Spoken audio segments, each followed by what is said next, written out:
পৃথিবীর ইতিহাসে গণরায়কে উপেক্ষা করার মতো সাহস দুঃসাহস আর দ্বিতীয় কোনো সরকার মনে হয় কখনো দেখায়নি। তাদের হাতে এটা সৃষ্টি হয়েছে গণভোট বাংলাদেশে, আর এটা ধ্বংসও করতে চাচ্ছে আবার তারা। এই সংবিধান সংস্কারের ব্যাপারে তারা নিজেরাও তাদের 31 দফার প্রথম দফা বলছে সংবিধান সংস্কার কমিশন গঠন করবে। ভারতের যেভাবে সেবাদাসী ছিল হাসিনা, বিএনপির পক্ষে হয়তো সেই পর্যায় পর্যন্ত যাওয়াটা খুব কঠিন কাজ। এখন ক্ষমতার লড়াই বাংলাদেশে কেমন চলছে বলে আপনি মনে করেন?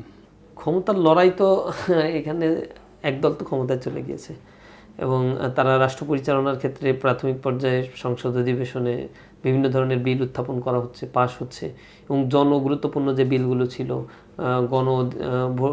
ভোটের রায়ের অধ্যাদেশ সেটা ল্যাপস করা হয়েছে।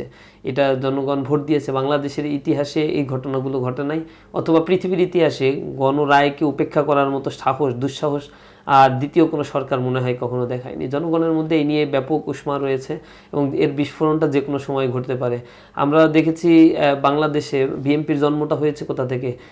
1977 সালে যখন শেখ মুজিব মারা যাওয়ার পরে 77 সালে ক্ষমতায় যখন এসেছিল জিয়াউর রহমান, তখন তার লেজিটিমেসির নিয়ে এটার বৈধতার জন্য তিনি গণভোটের আয়োজন করেছিলেন এবং সামরিক শাসনের ক্ষেত্রে তার নীতি এবং আদর্শের উপরে জনগণ আস্থা রেখে, যে জাতীয়তাবাদী আদর্শ, তার উপরে জনগণ ভোট দিয়েছিল। তখন অধিকাংশ মানুষ ছিল অর্ধশিক্ষিত অথবা কম শিক্ষিত বা শিক্ষিত ছিল না।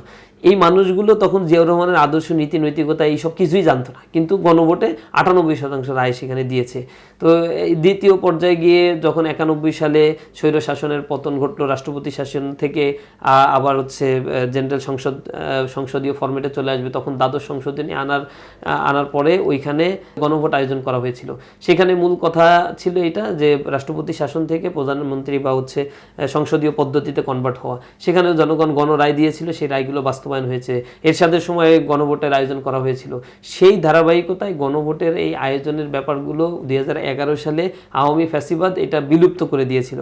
পরবর্তীতে যখন আওয়ামী ফ্যাসিবাদ এখান থেকে বিতাড়িত হলো, তখন ইন্টিরিম গভর্নমেন্ট সকল রাজনৈতিক দলকে একসাথে হয়ে ঐক্যমত্য কমিশন এই ব্যাপারে তারা একমত হয়েছে আবার গণভোট হইতে পারে এবং এই অধ্যাদেশ যারাই ক্ষমতায় যাক না কেন 3 মাসের মধ্যে তারা সেটাকে পূর্ণাঙ্গভাবে হুবহু পূর্ণাঙ্গভাবে বাস্তবায়ন করবে। কিন্তু সেই জায়গায় আমরা দেখেছি এই যেই গণভোটের রায়ের মাধ্যমে বিএনপির জন্ম হয়েছে, বিএনপির 91 সালে নির্বাচনের বৈধতা বা তারা পরবর্তীতে ক্ষমতায় যাওয়ার সুযোগটা পেয়েছে, সংসদীয় গণতন্ত্রে চালু হয়েছে, সেই জন্মের ইতিহাসটা বিএনপি ভুলে যাচ্ছে।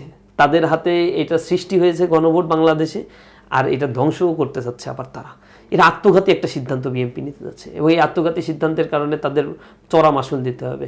সংবিধানেই তারা দ্বিমুখী আচরণ করছে। দেখেন, 7ম অনুচ্ছেদে সংবিধানের বলা আছে জনগণ নাকি এই দেশের মালিক বা এই দেশের সার্বভৌমত্ব জনগণের হাতেই। তাদের তথাকথিত সংবিধান, যেটা 72-এর সংবিধান, তারা বলছে যে সংবিধানের বৈধতা, যে সংবিধান আসলে ফ্যাসিবাদ উৎপাদন করছে, এই সংবিধান সংস্কারের ব্যাপারে তারা নিজেরাও তাদের 31 দফার প্রথম দফা বলছে সংবিধান সংস্কার কমিশন গঠন করবে। এখন তারা ক্ষমতায় গিয়ে ক্ষমতায় টেকার জন্য অথবা ক্ষমতাকে যাতে তারা তাদের মতো করে ব্যবহার করতে পারে, সেজন্য তারা তাদের অঙ্গীকারগুলোই ভুলে গিয়েছে।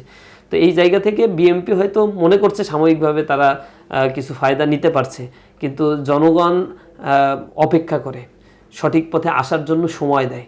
কিন্তু যখন তারা সময়ের সদ্ব্যবহার করে না, তখন এর মাসুল তো তাদেরই গুনতে হবে এবং পরিণতিটা সেই একই রকম হবে যেই পরিণতি আওয়ামী লীগের হয়েছে, এরশাদের আমলে হয়েছিল। যেভাবে তারা আগাচ্ছে, আমার মনে হচ্ছে সেই লাইনেই বিএনপি এখন আস্তে আস্তে যাচ্ছে। আওয়ামী লীগ 17 বছর পেয়েছে বা ভারত যেতে পেরেছে, আশ্রয় নিয়েছে, কিন্তু তারা হয়তো বর্ডার পাবে না। এটার মাহাত্ম্য কি আপনার কাছে? এটা তো স্বাভাবিকভাবেই মনে হচ্ছে এরকম। তাদেরকে অ্যাকসেপ্ট করার মতো অবস্থায় ভারত নাই এবং হাসিনাকে নেয়ার পর থেকেই দেশের মধ্যে তারা বেশ অস্বস্তিতের মধ্যেই আছে ভারত।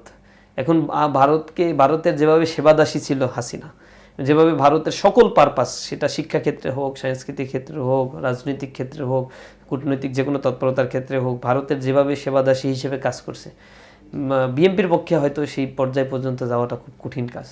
যার ফলে ভারত তাদেরকে তো যেভাবে আষ্টে পৃষ্ঠে আওয়ামী লীগকে সাপোর্ট দিয়েছে, ভারত তাদেরকে সাপোর্ট দিবে না, ওইভাবে দেওয়া সম্ভব না। সুতরাং তাদেরকে জনগণের পক্ষেই থাকতে হবে এবং দেশের জনগণকে নিয়েই রাজনীতি করতে হবে।